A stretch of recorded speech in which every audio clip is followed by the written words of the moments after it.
Track थोड़ा मजबूत बनाना चाहिए, बहुत जल्दी ख़राब हो जाता है। ये डस्ट वगैरह की वजह से ख़राब हो जाता है, धूल मिट्टी पंखा जो फेंसता है इसमें। देखो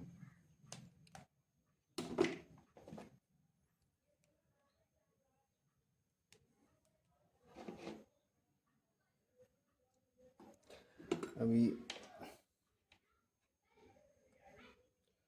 ये रेजिस्टेंस पे लगा देता हूँ मैं इस पे, ठीक है।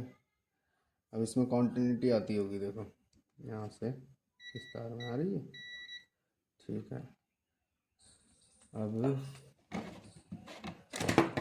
अब ये जो ऑन ऑफ अपने आप ही हो रहा था, अभी इसमें सप्लाई दे के देखते हैं कि अब ये वही कंडीशन है या और कोई कंडीशन है इसकी। अभी देखते हैं, डायरेक्ट लगा देता हूँ।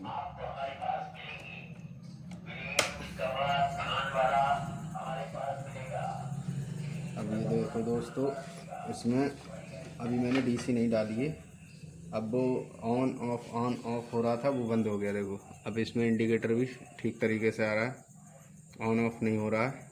अब इसमें अगर डीसी लगाते हैं तब जाके ऑन होना चाहिए। ये डीसी इसमें देने की कोशिश करेंगे हम, तब देखते हैं। डीसी देते हैं, कोशिश ही करना, डायरेक्ट दे ही देते हैं डीसी।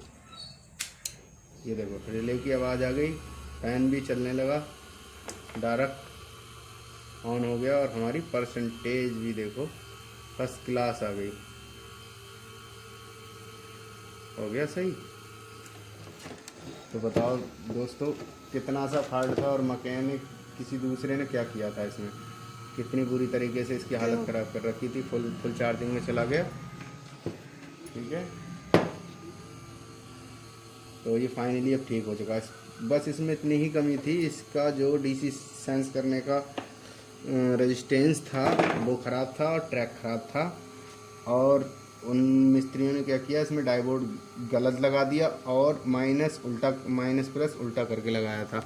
देखो इनका चटकन स्टेंज 100 किलो ओम की मैंने लगा रखी है, और यहाँ से एक सीधे ये जंपर डाल दिया, तो ये फर्स्ट क्लास हो गया, कोई दिक्कत नहीं रही इसमें।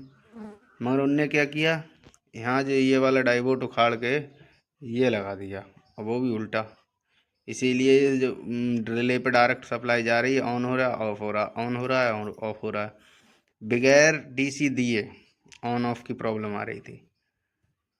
तो वो और ज़्यादा छेड़खानी करता जो दूसरा मैकेनिक था, तो और ज़्यादा ख़राब होता। उनने बस ये डाइवोड ही छेड़ा था कि हाँ बस हो गया, और डाइवोड सही होगा, ये ख़राब ही नहीं होता है कभी। यहाँ ये वाला जो डाइवोड उन्होंने उखाड़ा था, ये कभी भी मैंने ख़राब होते हुए नहीं देखा है यहाँ इस जगह का एक भी बार।